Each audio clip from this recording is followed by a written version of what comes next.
Vinita. Welcome one and all to the very first series of the PowerTalk. Now the PowerTalk, it is an initiative of YI Learning Vertical. We had in mind to kind of start with more like a discussion with something like a coffee with Karan. But then we decided that something where we have two great leaders from a similar vertical, from a similar domain, when they meet and when they interact, the kind of the outcome which comes is what is will be of great has a lot of value addition to us. So with that thought in mind, we came with the idea of a PowerTalk session where we invite two very successful leaders from the similar domain. So now, as we say that in Hindi there is a saying Shubh Arambh, like which meetha ho jaye.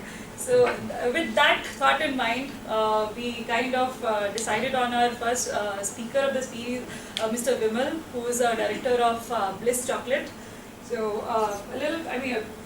another thing is, it is again a huge opportunity for us to learn the keys of success, so that it helps us in the professional leadership skills in our domain. So the Power Talk is basically about the curated talk between two leaders from a related domain. So I would, to start with, I would introduce Mr. Vimal Sharma. Now, Mr. Vimal Sharma is, he's a Fijian of Indian origin, who he had grown up hearing about how Indian culture is best savored through its food. We all will agree on that part. Mr. Sharma set up Bliss chocolate, which would create and sell luxury chocolates with the distinct taste of Indian spices. And that's an amazing combination. You would really like to hear more about, sir. He also created the small boutique, stores and executive launch to buy and experience the delectable taste and rich feel. So I welcome Mr. Vimal Sharma. Thank you. Now, what is a landmark destination for literature and art events in Bengaluru and a bakery have in common?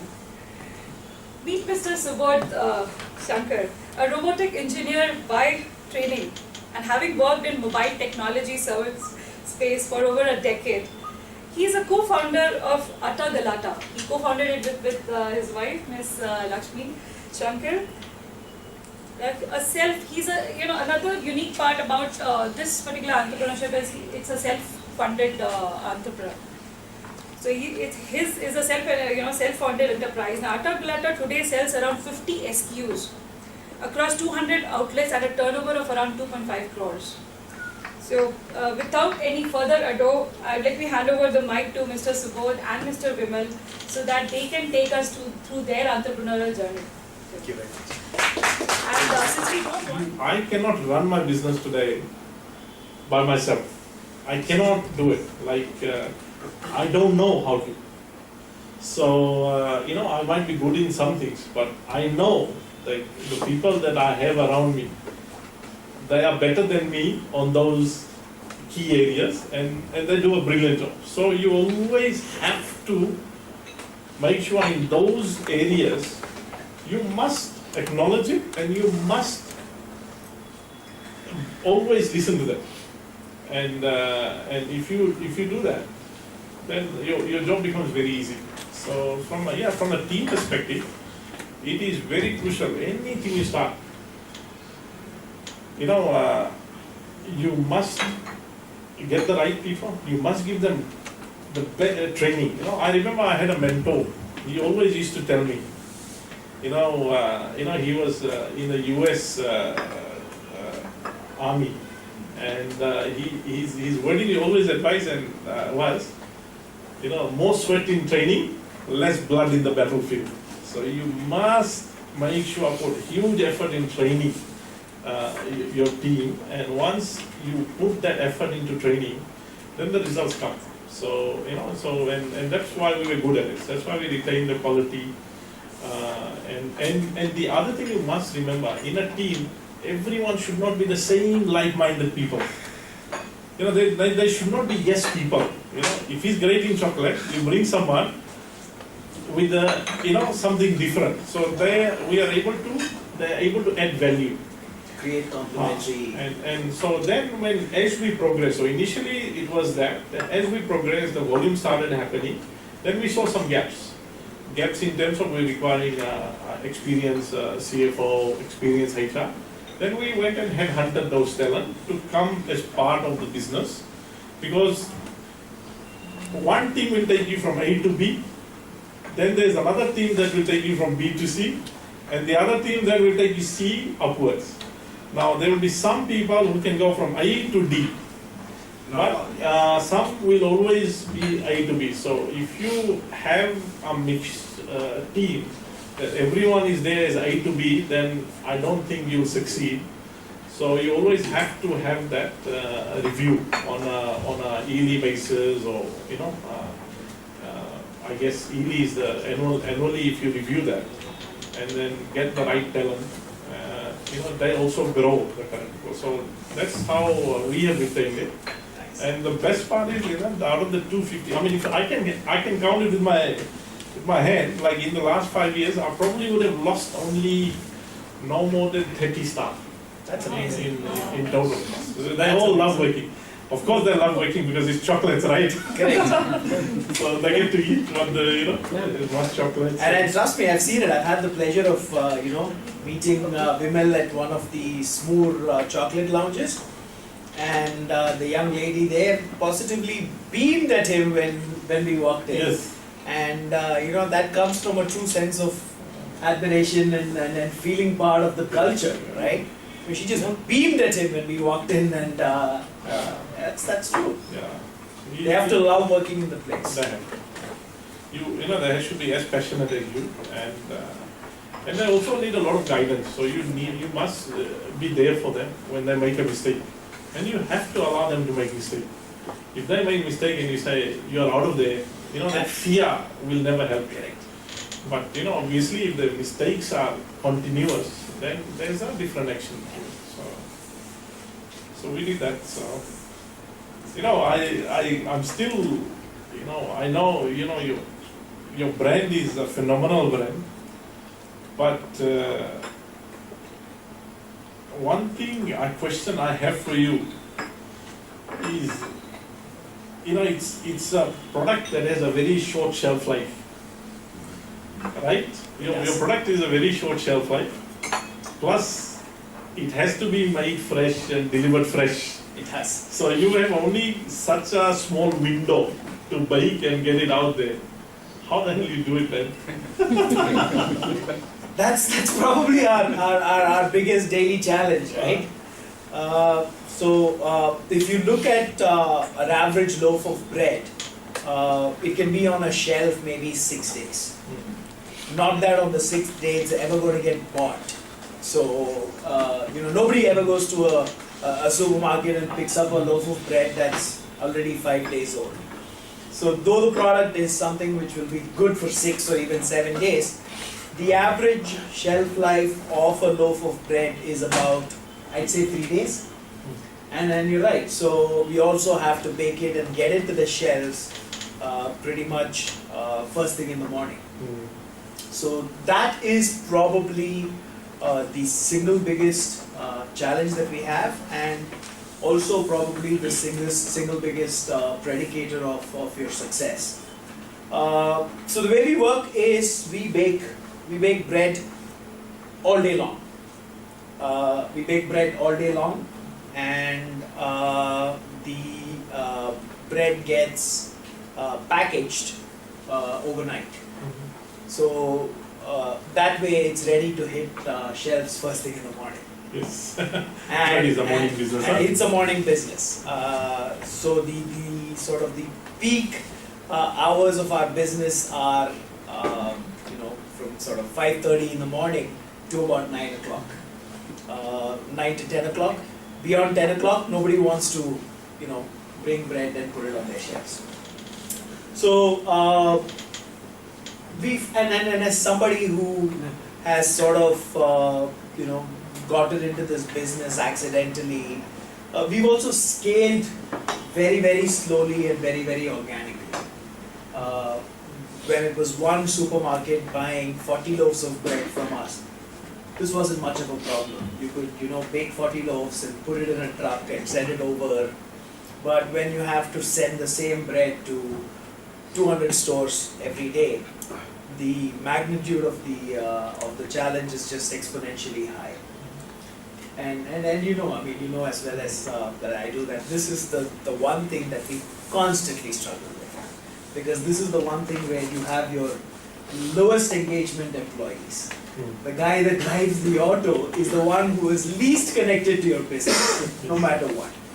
Because he delivers your bread in the morning, and in the afternoon he's delivering tomatoes, and at night he's probably moving furniture around.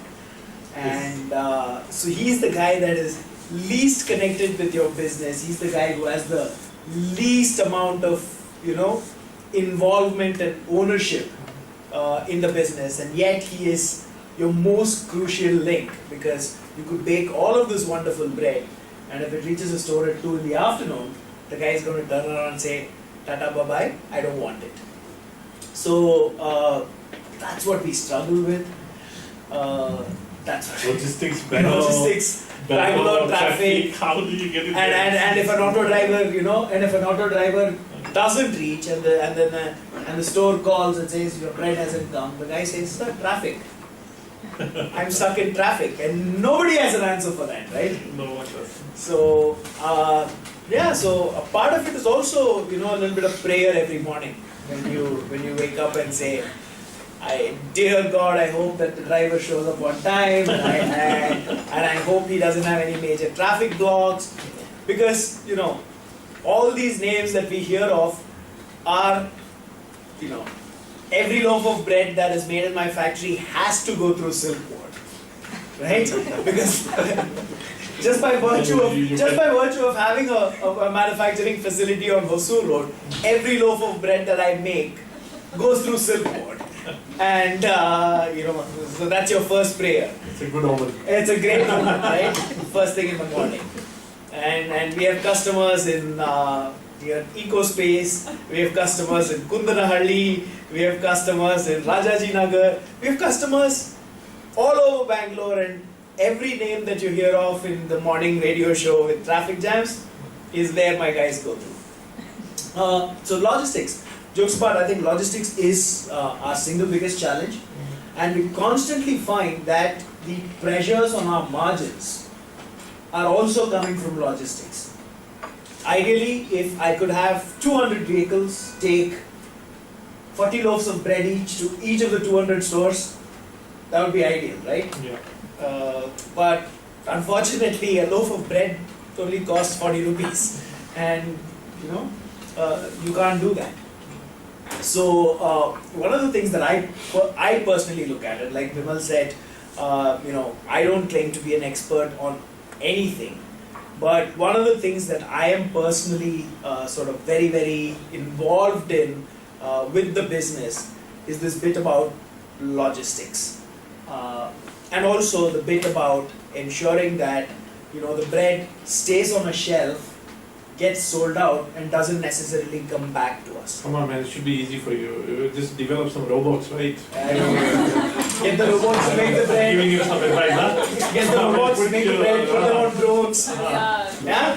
They'll stay motivated, they'll stay passionate. No, I think what you do is get a robot, put some dough, and he's making it, and while he's On the way, we'd have to do something like that. Because another thing with the bread business is once you put a loaf of bread on a supermarket shelf, you're hoping that it'll sell out. Because at the end of 3 days, when if that loaf is unsold, we just take it back and feed it to the pigs. So the entire business is predicated on you know, identifying what will sell where and how much, and so it's a game of statistics, and the engineer in me is very, very happy with that. The engineer in me loves looking at, you know, data and crunching data and running analytics and running logistics. So that's a part of the business that I personally focus on quite a bit, and that's a part of the business that I really like, because it also appeals to the little geek in me. Fantastic. Yeah. Fantastic. So talking about that, you know, when getting into a business where you're basically, like you said, literally educating the taste buds of people, right? I mean, we all grew up eating Cadbury's. We all grew up eating Cadbury's. And we thought it was great chocolate, right? Because that's all we ate. It was sweet, it was nice. And then, you had the occasional relative who came through Europe and got you something Belgian, duty-free. And you're like, man, this chocolate is nicer than your average Cadbury's, but it doesn't last all that long. It lasts you 2 days, and then you have to go back to eating your Cadbury's. And then along comes, a brand which is making gourmet Indian chocolate. Now, in this entire journey that you've had so far, where you're almost educating people and their taste buds on what is a good product, have you had to make any compromises? Look, in terms of, I'll just quickly add to it. See, this, obviously the chocolate, we talk about is kombucha, which I think is starting to, which is the good thing is the government is starting to recognize and putting some solid regulations in terms of FSSI, where they, have something under kombucha.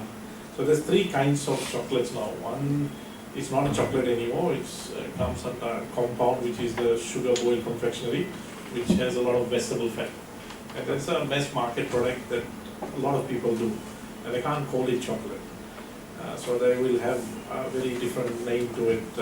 So you're saying a 5-star bar might have to be called something else? No, one thing is, so here the vegetable content is high, then there's a thing called chocolate. Chocolate is something that has about anywhere above 40 to 50% cocoa.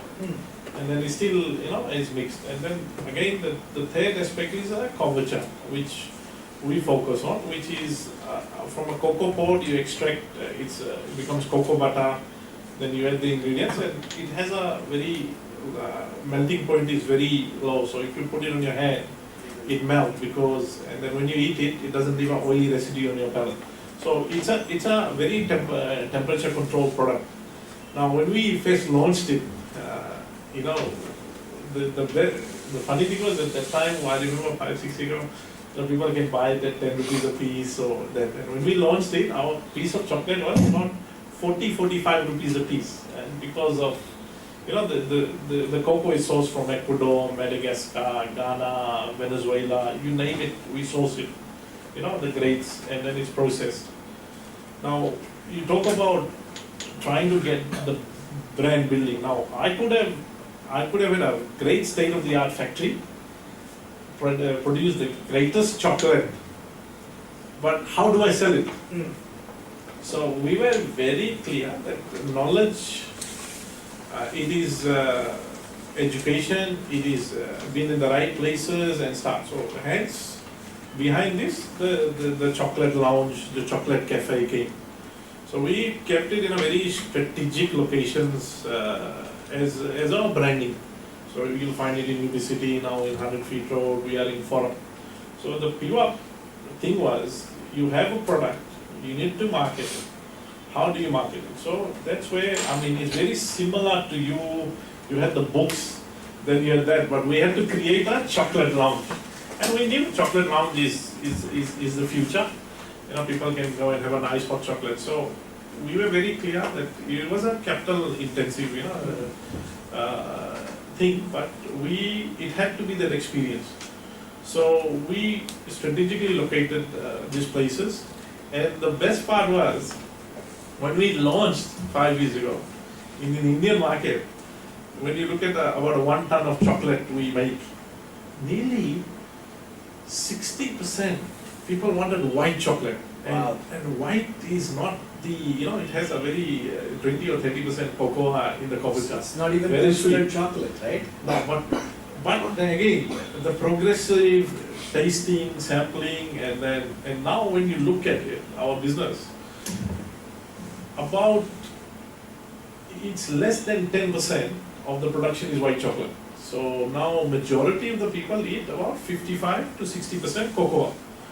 So how do you do it? It is through these channels, it is through sampling, it is through education, and hosting events, and eventually, it leads to referrals, it leads to gifting, and so that's how we created this product. Now, behind that, you cannot compromise on your packaging, you cannot compromise on your quality. Now, if that answering your question, have I ever taken shortcut? No. We have come under many pressures to say mix this, you can procure chocolate at 200 rupees a kg and you mix it with your 800 rupee a kg chocolate you're buying, and it costs, But as a business, you have to learn to take hits initially. If you ever think from day one you're going to make profit, you will start compromising.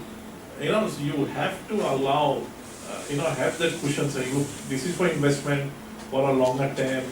It has to have the right, resources. So, and why we are strong today, why we have probably, when you look at in the entire India, we probably have in this gourmet section become a number one, is because of this. We never compromised, right? I mean, we do a lot of different processes of chocolate. One of the chocolates I think I'll be sharing today with you guys is a Mayan bar. Now, the process involves grinding this chocolate on the stone for about 6 hours. Now, I will not, if you go to my chocolate room, he will not do it 5 hours, or he won't do it 7 hours. He will do it for 6 hours exactly. It has to be stone grinder. So those things we were very disciplined, very thorough in it, and then had the right tools to do it. Now, we did suffer. Initially, we used to transport chocolate will melt. Pressure was there. And then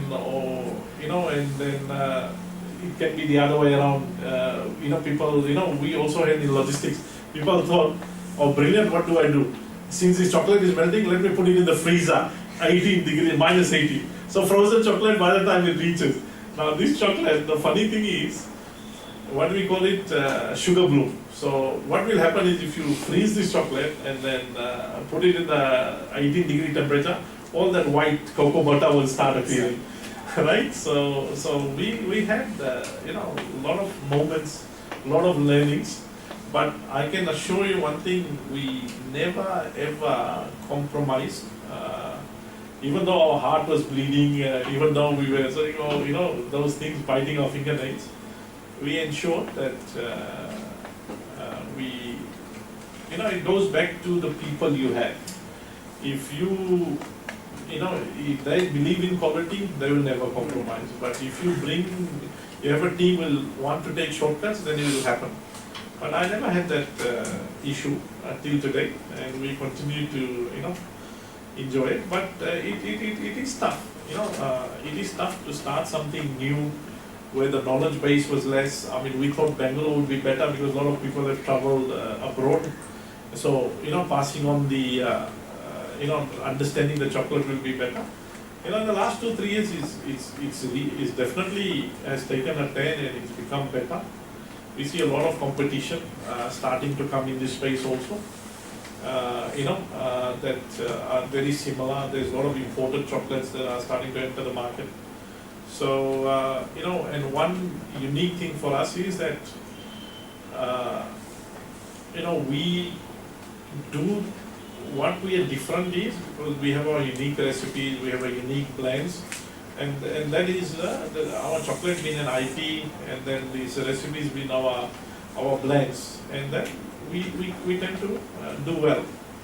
But no, never at any stage, we will do that. But has been, it's a capital intensive. If you don't see the long-term plan, then might as well, don't be in it. Do the business. Yeah. So, from there. I remember, one question. I mean, you are one step ahead of me, which is a good thing. So I think you might have a lot more money than I do. You've done an acquisition of a brand, right? We did. See? We did. See, he's one step ahead. I don't have enough money right now to do an acquisition of a brand. So I'm, but good to know. Huh? I think 6 years you have your own brand, and now all of a sudden, I think not long ago you did an acquisition of a brand. Why?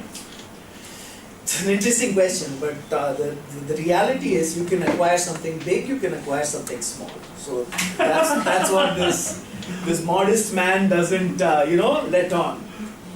We did. So when we started the bakery business, our breads were also branded as Atta Galatta, and we were on the shelves as Atta Galatta bread. And fortunately or unfortunately for us, the two different things that we were doing. One was of course the bookstore and the venue for events and all of that, and the second was the bread that we were baking and putting on the shelves. Both were starting to sort of gain some recognition, and it was, personally, it was a little confusing. What are you? Are you a bookstore? Are you a venue for events? Are you a bakery? Do you make products? But it was all right. I mean, we were doing this, and opportunistically we had the chance to buy out another brand of breads that was called Bagels and Bakes. Bagels and Bakes had been a sort of an established 15-year-old brand in Bangalore, who were also selling breads. Their business model was very, very similar to ours in terms of putting their goods on a supermarket shelf. And what we realized that in our business, most supermarkets did not want to carry more than 2 or 3 different brands. Just don't want to confuse the customer. And 1 or 2 of those would be the big national brands that everyone's heard of, and the others might be the local brands, or the specifically a health brand or a gourmet brand or something like that. So at that point, we were basically competing with Bagels and Bakes for shelf space, and we saw a certain amount of complement there, because they were on certain shelves that we were not on, and we were on certain shelves they were not on, and so we did this acquisition basically to get a slightly inorganic way of getting a bigger market share. In hindsight, this is the best thing that I could have done. Could we have done things differently? I still don't know the answer. Yeah. But it did give us that instantaneous bigger market share, and more importantly, it put some fire into our system, because I think until that point we were coasting, because we were doing things pretty much at the same pace. We've been doing things at the same pace for about 18 months. It was all, everybody was comfortable with what was happening, and then overnight, you have to ship. Going back to the earlier point, you have to ship twice the quantity of bread.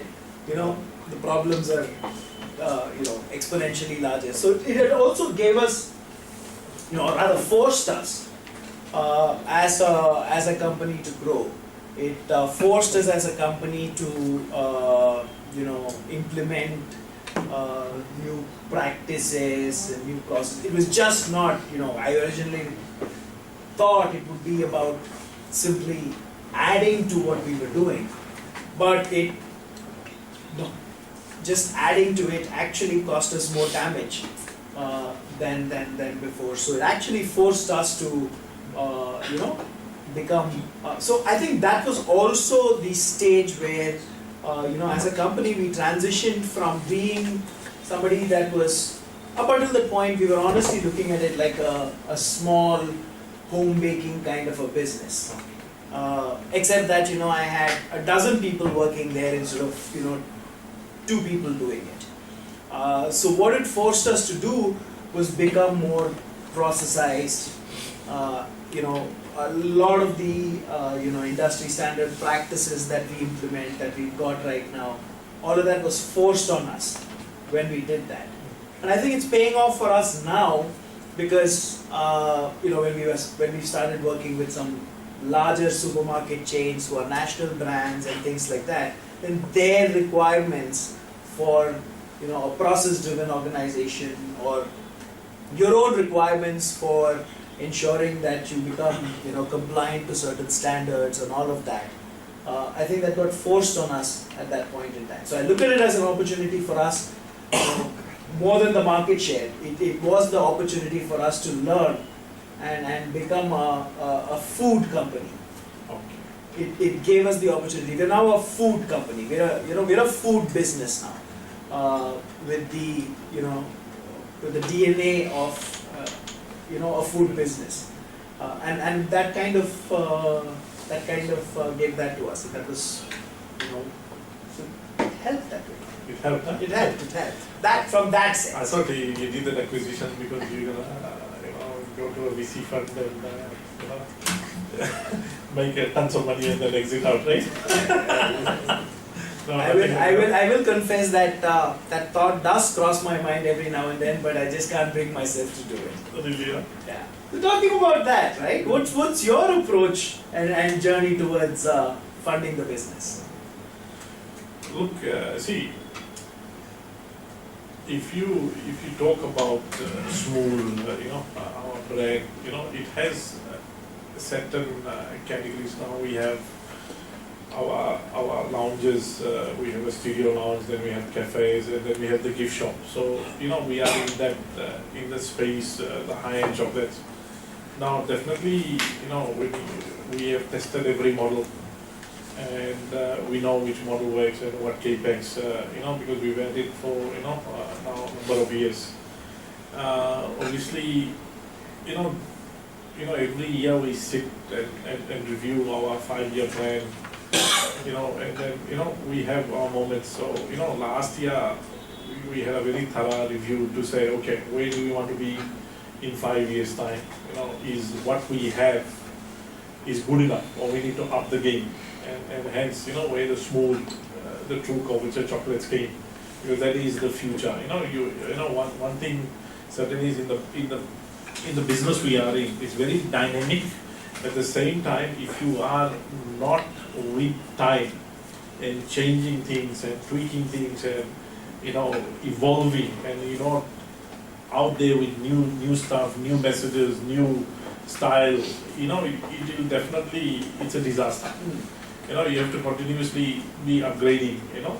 So what we are very very focused to ensure that we become a 250 CR business within 5 years. Now, in order for us to do that, obviously Bangalore is not the market we can, there's certain amount. So we need to get out into the other markets. Now, since the product is tested, tried, we know what works. Obviously, the next step is to expand across to other cities now. Cities like Mumbai, cities like Delhi, cities like Kolkata. So, do we have the team ready for that? Yes. Do we have a facility? Of course, we have to upgrade. So, all in all, yes, we, now, getting this, does it require investment? It does require investment. One thing, we are very clear on that front, is that, it is something we love doing, it is our passion, and we will continue, and it is our heart and soul. Now, to get to 250 CR, we will, let's not make a mistake, we will require investors. So, we will definitely seek institutions to fund us. Now, I don't see myself, them coming in, me running away. It will be strategic institution investors who come in with the funds, take a stake, and then obviously they will look for an exit plan out in time to come, and that's how the institutions work. So yeah, so as far as that is concerned, we to get to 250, we will be obviously, those are the options we are exploring to look at an institution investor that who understands, who wants to be associated, who knows they will, they're comfortable with the returns they're going to get, and we will be able to deliver. So yeah, so we are very focused that it will be a pan-India brand with the view of exports in time to come. So as far as the plan is concerned, how do we get to that? Obviously, we have our own gift shops. Then we also looking, our products is such, it's a CPG product. So it's a, we have our loose chocolate, we have our desserts, and we also have an SKU of, substantial SKUs that will continue to change, increase, decrease, and whatever. So we will end up also having a category which is a CPG. So we will launch into the modern trade outlets. We will launch into, specific gourmet stores. So, so all in all, that's how we envisage. So we want to become the number one in this space, the number one chocolate brand in India, as far as it's a homegrown brand is concerned. So we definitely don't see ourselves as a Cadbury. We definitely don't see ourselves as a Nestle. But we do know that we are in a luxury premium space, and we are the first movers. So now taking that brand to the luxury segment to that, we will own a significant market share, and of course the likes of Fabel, we are there to compete with us. So we see it in that category. So first, the lounges, the studio, brand awareness is now top of the mind. Now they'll continue to build across the other cities, and there people will try the products. They get used to our consumer package groups, and then once that awareness is there, they will definitely pick it up in the modern trade outlets. They will pick it up from the airport. They will pick it up from the gourmet, retail stores. For that definitely, we will not say that we will not invite institutional investors. We definitely will invite, because they are the ones who can take me to that level. Nice. Because it's a known fact. Any business who wants to take it to the next level, you must have good partners with you. So yeah, and what about you? Well, we've. What's the next acquisition? You've done one. Who's the next one? Britannia? I'm going to acquire myself another bottle of water and be happy with that. Ruma has it Britannia, taking over stuff? Nothing like that, huh? Nothing like that. No, we've basically grown through internal accruals. Yeah, but it would be interesting, no? I look at it, one thing, that really excites me, young, within 1 or 2 years, you've taken on the bagels and bakes and you made it into, Atta Galatta now, and then you've done it with you and your wife, and it's a family, right? It's a family. It's a family business. It's a family business. How do you, how has the family supported you? How, it must be, own funding, it's how do you juggle things through with your own funding and having family around you? Well, I think we've been, like I said, we've, which is part of the reason why we've grown very, very slowly.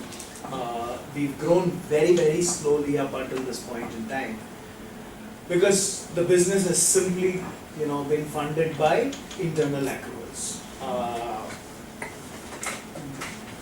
So, when I'd say, Lakshmi is actually the bigger risk taker of the family compared to me. Yeah. So having the family around, therefore, it's an interesting thing. It's an interesting thing to work with family. It's always interesting to work with family. And we've just grown organically and slowly, and we've made very, very small investments and grown in very, very small steps. The one big step that we took was the acquisition, and that did require a little bit of, a little bit of gymnastics and juggling to kind of, fund that through the thing. But I think we've also reached a stage where I think we've reached a stage, honestly, in our business where bringing on additional partners is something that we are actively looking at. Because even with just the Bangalore market, we've grown to a stage where it's become a decently sized business, and you know, the next phase of growth would obviously require us to start looking at, you know, either other products within the whole bakery range, or start looking at, you know, cities close to Bangalore which we can service. Because again, with a fresh product, I cannot really make bread in Bangalore and sell it in, you know, Mumbai. But places like Chennai, places like Hyderabad, which are within reach of a city like Bangalore, if my bread gets made and sits inside my, you know, go down till it gets shipped in the morning to stores, it might as well sit inside a truck and travel from, you know, Bangalore to Hyderabad or Bangalore to Chennai and reach stores in those cities in the morning. So we're looking at that kind of expansion right now, and which obviously means that the whole manufacturing facility, the process, the people, the training, all of that will have to be substantially sort of improved. So yeah, we have an interesting stage where now, for the first time in the 6 years that I've been doing this, I'm actually looking at what it would take to bring on a strategic partner or a strategic investor that will help us, you know, maybe take it. You know, we reached from point A to point B, but we've now reached that stage where we need to go from point B to point C, and that would require, like you rightly pointed out, a whole new set of people that will work with you to take you from point B to point C. A to B was slow. A to B was possible through simple organic growth and simply reinvesting everything that the business makes back into the business. But you can't do that to take yourself from point B to point C. So yeah, so we're at that stage, and so it's, you know, interesting times for us. Yes, definitely. So, Okay, so I've just got a, you know, people keep talking of health, right? At least when it comes to my bread, people keep talking about health. They say, oh, which of your bread is healthy? the one that's got the most maida. And sugar. And sugar. And sugar. Sugar. Yeah. Do they ask you the same questions about your chocolate? You know, with this whole health craze. Yeah, look, I think anything eaten in moderation is good, but one thing, actually, you know, you hear a lot of these things about chocolate is healthy for you and all that. And red wine, right? Red wine and chocolate, right? Yeah, you got that. But one good thing is that, you know, they do talk about chocolate that is good. We are in that space that, yeah, it is true, you know, because, you know, when during the depression years, you know, in the world, the most consumed product was chocolate, right? Because it's that anti, you know, oxidant. Now, when they talk about healthy or good chocolate, you know, it talks about the good fat the body needs. And we are in the right space because our dark chocolates, anything that's 60-70% cocoa, is good for you. And then, so we keep that in mind in terms of the blends we use. And we have a lot of course, a lot of people do come saying that they would like chocolates that are sugar-free. Now, I'm yet to come across a chocolate that's sugar-free, but I have chocolate that has no added sugar. You know, so you know, that's one thing. You know, we have a test done where we put in 100% pure cocoa. We bring in which is tasteless. Then we sort of you know, put stevia in it. You know, so those R&Ds are always there. Then in terms of it, but when you look at it now, you know, I see the market we're in India. The consumption per person of a chocolate is only, I think, 30 grams per person, compared to if you go to Australasia and Europe, it's anywhere about 150 to 200 grams per person. So we are a long way away from reaching that goal. But my thing is that 100 grams a week you are good enough. you live to say. But now interesting thing, in bringing up the health and all that, the beauty is that with the new regulations, which I think is a brilliant thing the government has done. Anyone can pick up a product and should be able to turn around the label and see for themselves, the ingredients. Yeah.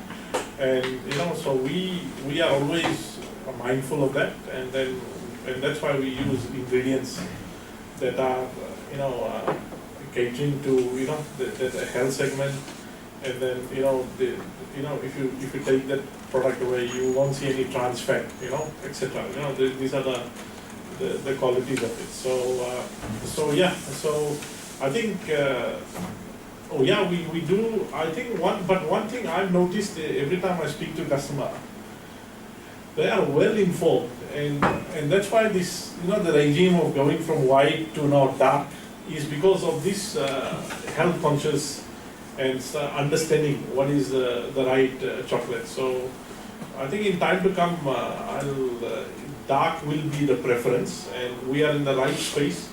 So now we just have to take it from 60 to 70 to 80. So we are now up to 70%. So we are starting to see a lot of people transiting. So once we get them addicted to 70, I can answer your question. They say our chocolates are healthy, right? I eat your 70% chocolate, so nice, huh? yeah, it's nice. It's a good treat. But what's your future plans? Like I said, I think we are. I'm certainly excited about taking the product and taking the brand to cities. Certainly looking at going to the Chennais and the Hyderabad of the world. I've heard that Hyderabad, we've been doing some test marketing in Hyderabad, and Hyderabad seems as exciting a market as Bangalore is. Again, like you pointed out, it's a cosmopolitan city. It's growing. I think Hyderabad is as a market for consumer products like what we make is where Bangalore was maybe 4 or 5 years ago. I think those residential communities are starting to be formed, and so we're really looking at expanding out of Bangalore. And also, we've got our R&D going, and we're doing some new interesting products. We're doing a range of bread-based snacks, something that will last on a shelf more than 4 or 5 days. So we're doing a range of bread-based snacks, which could potentially be like someday be like equivalent of potato chips. So we're hoping that people will try out something like that, which could be like a potato chip, which means you could have it with a drink, you could have it with a cup of coffee, something like a bread-based snack. So so we've done some R&D, we've done that product, we've launched it in Bangalore.